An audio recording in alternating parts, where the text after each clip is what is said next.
Saya cuma cerita, maaf, jangan saudara mikir yang macam-macam, tapi ayo kita alami. Tadi ini saudara pesawatnya terlambat. Ini dia seorang pendoa, namanya Ibu Suherman. Saya kenal keluarga ini dari tahun 74 bulan April, waktu di Manado. Anak-anaknya masih kecil-kecil, sekarang anak saya menikah semua, saya punya cucu. Nah hari ini dia itu ulang tahun. Nah anak pertamanya 3 hari lalu, waktu saya masih di Medan, dia itu tanya, tanggal 10 Desember kau di mana? Oh baru tiba dari Papua di Jakarta. Wah pas kalau gitu. Kenapa? Ibu ulang tahun. Nah, tapi dibuat surprise anak ini. Jadi saya tadi masuk pas ketika bagian saya. Ibu itu berharap Koden bisa datang, tapi dia tahu Koden pasti sibuk. Nah dia cuma minta satu, pernyataan Tuhan. Karena dia kenal saya dari tahun 74. Saya nggak bisa umur berapa itu. Dan tadi waktu saya begitu selesai, pas dia belum tahu siapa yang mau khotbah. Memang saya nggak khotbah karena sudah terlambat juga. Terus saya dipanggil masuk. Dia terkejut. Dia betul-betul surprise. Dia nggak nyangka kalau saya datang. Nah, sebelum saya terus dia cerita kepada orang-orang itu. Saya kenal betul keluarga ini. Saudara saya itu belum pernah melihat seorang ibu seperti dia. Dia punya 4 besan karena 4 anaknya sudah menikah. Ini 4 besan bisa akrab semuanya. Itu antar menantu bisa begitu luar biasa. Dididik untuk semuanya takut Tuhan. Dari 4 besan itu 2 besan itu bukan Kristen. 4-4-nya ada semua tadi itu. Di situ saya sempat cerita kepada semua yang hadir dalam undangan itu. Betapa pendoa ini luar biasa. Biasanya bisa akrab seperti itu. Dan menantu-menantu bisa akur semuanya. Hebat sekali. Jadi dia cuma nantikan firman yang Tuhan mau katakan lewat saya untuk dia. Maaf, saya cuma ceritain. Kalau Papa begitu dekat kepada kita, saudara, maka sungguh Tuhan akan bekerja menyatakan dirinya kepada banyak orang lewat kita. Begitu pula kalau firman itu nyata dalam kehidupan kita, orang akan datang minta pengajar, minta nasihat. Katakan amin. Akan minta. Nah itu seberapa jauh firman itu nyata. Yang ketiga, bagian terakhir, ayat 15. Keluaran 33 ayat yang ke-15. Ini pribadi yang ketiga menyatakan diri. Berkatalah Musa kepadanya, jika engkau sendiri tidak membimbing kami. Masih ingat siapa pembimbing kita? Roh Kudus. Tolong baca dulu sebelum, jangan tutup ayat ini, Yohanes 16 ayat 13. Silakan salah seorang membaca ayat itu, Yohanes 16 ayat 13. Namun bila mana roh kebenaran itu telah datang, dia akan memimpin kamu ke dalam seluruh kebenaran, karena dia tidak akan berbicara dari dirinya sendiri, melainkan apa saja yang telah dia dengarkan, dia akan mengatakannya. Dia juga akan memberitakan kepadamu hal-hal yang sedang datang. 2 fungsi Roh Kudus di ayat 13. 1, menuntun kamu, membimbing kamu ke dalam seluruh kebenaran. Ini luar biasa tugas Roh Kudus. Yang kedua, akan memberitakan kepadamu hal-hal yang akan datang yang belum jadi. Saudara, itulah Roh Kudus, menuntun kita, membimbing kita, mengarahkan kita dalam hidup ini. Salah satu alasan kenapa saya itu nggak pernah bisa dijadwal, saudara, seringkali dadak-dadak, ya gara-gara ayat ini saya pegang. Jadi saya itu nggak bisa, takut kalau terlalu jauh merencanakan. Saya mau tunggu Roh Kudus buat apa dan bagaimana. Walaupun cukup siksa, perjalanan itu siksa sekali, tapi kalau kita dibimbing Roh Kudus itu indah luar biasa. Saya ulangi lagi ayat 15, Keluaran 33.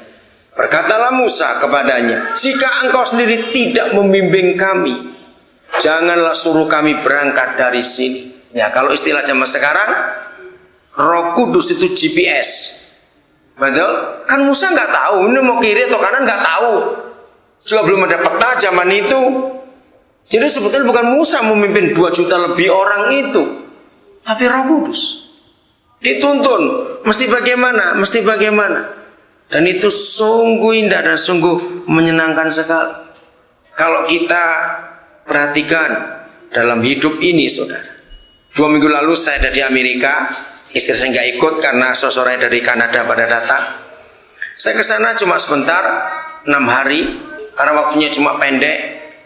Karena kami punya pelayanan tunawisma, homeless ministry di San Francisco. Dan saya minta kepada mereka untuk Thanksgiving yang lalu buat acara khusus untuk mereka. Karena saudara, buat orang Amerika, Thanksgiving itu hari terbesar di antara semua hari libur. Bahkan Natal itu nggak ada banding, nggak bisa dibandingkan hebatnya Thanksgiving. Itu kumpul keluarga. Nah sebetulnya mereka, tim yang di Amerika itu nggak mau ngadakan, tapi saya paksa mereka, nggak bisa, kalian harus adakan. Mereka heran, kenapa ada orang dari Indonesia ngotot buat itu, dan ternyata betul. Saudara, pas hari itu, aduh, mengharukan sekali suasananya. Karena bagi homeless itu kan nggak ada keluarga, maka nggak bisa pulang ke rumah, pulang kemana? Maka ketika kami hadir, buat mereka kami adalah keluarganya. Itu pas hari Kamis, Roh Kudus mimpin untuk saya ke sana. Luar biasa Tuhan nyatakan dirinya. Maka itu apa pimpinan Tuhan dalam diri kita masing-masing sampai hari ini, dan apa dampaknya kepada orang-orang lain yang ada di sekitar kita? Apa dampaknya? Ayat yang terakhir, Yohanes 14 ayat 26. Nah, disinilah peranan Roh Kudus akan lebih jauh lagi bekerja dalam diri kita masing-masing. Silakan dibaca Yohanes 14 ayat 26. Tapi penghibur yaitu Roh Kudus yang akan diutus oleh Bapa dalam nama. Nah, perhatikan Roh Kudus. Apa pekerjaannya? Penghibur, saudara. Luar biasa. Stop dulu sampai di situ ya. Dengarkan ini. Kalau kami dikatakan datang kepada kamu dan diam dengan kamu. Bapak sudah kita bahas, Yesus sudah kita bahas dengan Roh Kudus bagian terakhir. Saudara, ini hebat sekali. Coba tanyakan dalam diri saudara, kalau Roh Kudus sebagai penghibur itu ada dalam diri kita. Ya, pertanyaannya begini, orang-orang itu senang ketemu saudara atau enak ketemu saudara? Maaf ya, jangan marah. Coba jujur tanyakan. Ngerti maksudnya pertanyaan ini? Kalau penghibur itu bekerja sempurna dan dia diam dengan kita, maka kemanapun kita pergi, suasana penghibur yang akan kuat bekerja dalam diri kita. Amin. Luar biasa. Penghibur. Masih ingat Yusuf waktu di Mesir? Dia di penjara, tanpa diadili, langsung vonis umur hidup. Harusnya dia berontak. Sekian tahun perjalanan, kita nggak tahu tepatnya kapan, setelah berapa tahun. Tahu-tahu didatangi 2 narapidana juga. Masih ingat? Terus tanya nasibnya bagaimana? Coba kalau Yusuf model kita, jawabnya boro-boro, lu, gua juga nggak tahu. Betul nggak? Ih, kok enak sekali pertanyaannya. Kamu tanya aku, kamu juga tahu aku di sini. Tapi lihat Yusuf jawab, karena ada Roh Kudus dalam hidupnya. Maka itu kalau ada orang sedang panik, sedang susah, sedang apa, tanya saudara, jangan bilang, jangan tanya, aku juga lagi susah. Awas jawab seperti itu. Kalau Roh Kudus ada dalam diri kita, aduh, itu luar biasa, sangat indah. Maka itu kehadiran Roh Kudus ini bermanfaat sejauh apa dalam hidup kita. Apabila penghibur itu, yaitu Roh Kudus yang diutus oleh Bapa datang kepada, terus apa fungsinya? Lanjut. Dialah yang akan mengajarkan segala sesuatu kepadamu. Nah, stop. Akan mengajarkan segala sesuatu kepadamu. Segala sesuatu akan diajar. Segala sesuatu. Dan itu menyenangkan sekali. Kalau segala sesuatu dia akan mengajarkan kepada kita, berarti ada yang sulit nggak dalam kehidupan kita? Nggak ada yang sulit. Apa saja kita bisa ngerti. Yang kedua, lanjut. Apalagi fungsinya? Dan akan mengingatkan kamu akan dua yang telah. Haleluya, ini saya paling suka. Akan mengingatkan kamu tentang apa? Ayo cepat, tentang apa? Firman. Jangan lupa itu, firman yang telah kukatakan kepadamu. Hei, dengar baik-baik orang Kristen. Saya menemukan fakta. Secara manusia normal, kita sering lupa apa saja. Tapi ada satu yang kita nggak bisa lupa, orang ngutang kita. Ayo ngaku baik-baik. Lu betul loh saudara, saya tuh kadang-kadang heran. Jawab ya atau tidak cepat. Kalau ada orang ngutang, kenapa nggak bisa lupa? Yang lain kenapa gampang lupa? Ternyata memang uang itu hebat kekuatannya.